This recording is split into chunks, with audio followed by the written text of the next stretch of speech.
Philadelphia 76ers might be the best team in the NBA. But right now, I do really believe that they are the best team in the East. And I think the only team that could contend with them is, obviously the Nets, the Bucks, and I think the Hawks, and maybe the Celtics.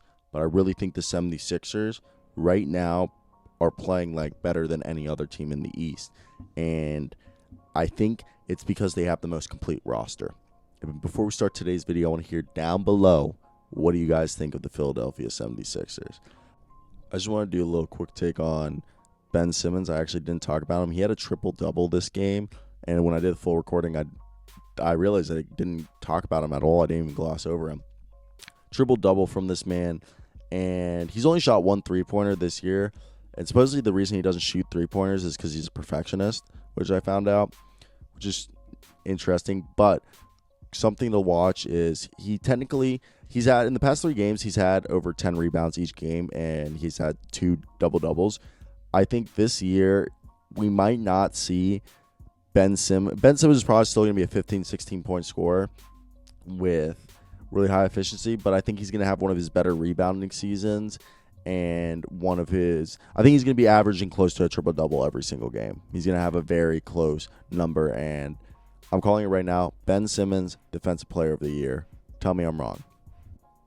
I know I've said the Nets, the Hawks both have a chance or are having a chance to be the best team in the East. I've made videos on that, but I do want to make clarification. The thing that's holding back the Hawks is their youth and playoff inexperience. I think the only thing holding back the Nets is, yes, they have a good backup unit with Karis LeVert, TLC's been starting, but Jared Allen. But I do think that they might not have enough depth for a deep playoff run. The Celtics need to play defense and need to be better offensive rebounders. And then there's the Bucks that we just need to make sure that they got to be firing on all cylinders. While the 76ers, I think they just have so much talent. Just look at this roster from top to bottom. I think it's one of the most impressive things. Joel Embiid, Tobias Harris, Ben Simmons, Seth Curry, Danny Green, Shake Milton, Tyrese Maxey, Matisse Thybulle, Dwight Howard, Furkan, Tony Bradley, and Terrence Ferguson, Paul Reed, who I think is the best defender and most underrated player coming out of this year's draft. And I know he hasn't really played at all. And there's a bunch of other guys, Mike Scott and Vincent Poirier and Isaiah Joe, who's another great player.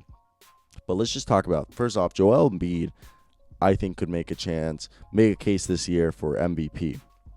I think he's currently having one of his greatest statistical season. He's shooting 38% from the 3, and he's shooting 52% from the floor. Joel Embiid is taking over games. Joel Embiid is looking like he can turn on his game with an on and off switch. Like, he knows at the end of the games when to turn the game on, when to take over. Like the game against Orlando, he only played 27 minutes. And that was just interesting because, like, this is a team that just is so good because they know Joel could play 27 minutes and they get the dub, or he could play 40 minutes and get the dub, okay? And he's showing that it doesn't seem like the injuries are a concern anymore, but this Sixers free-flowing offense is a really good trend for this team, and it's so fun to see how they're moving the ball around, and they're shooting well from 3, and it's really great to know that Doc Rivers is making sure all his stars are getting fed. Joel Embiid is eating, having double-doubles. Tobias Harris is looking better than he did last year. He dropped to 24 points. I think Tobias Harris wasn't as good as he was his first year for the 76ers last year. Like, in the bubble, I think his play, like statistically, if you look at it, he had a good year. But I think in the bubble, he kind of like fell down. And we're really hoping that he can continue this play because he's been playing like Clippers Tobias Harris, which is like the best Tobias Harris. So it's really good to see that.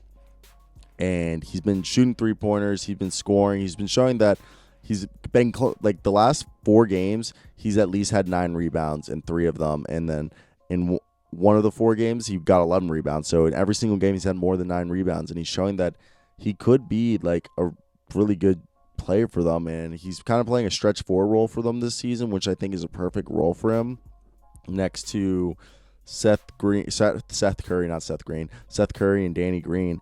Danny Green and Seth Curry just space the floor, give them shooting. Danny Green gives them defense and makes this team just look good. It's just free flowing. The ball's moving. People are getting their shots.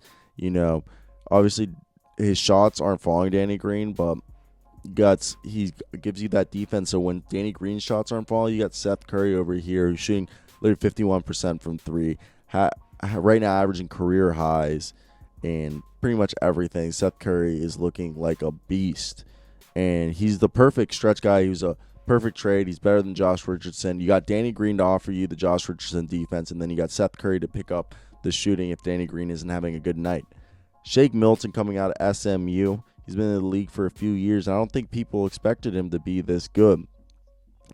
Shake Milton took a few years to develop, but he's really bringing out the scene. And it's not the three-point shot. It's the defense he brings. He's a great pass deflector. He is always in the way, like contesting shots, deflecting passes, and spreading the floor. Like this year, he hasn't been playing. He's been playing more of a combo role and like being a slasher, and he's been playing really well and surprisingly been having a really good defensive impact. I don't know if that's because of Doc Rivers or just I think it's him physically and mentally growing, because he has a 6'5", 7 foot wingspan, so him getting rebounds is like the last couple of games he has been doing better rebounding. I think that's just because Doc Rivers is probably telling him to.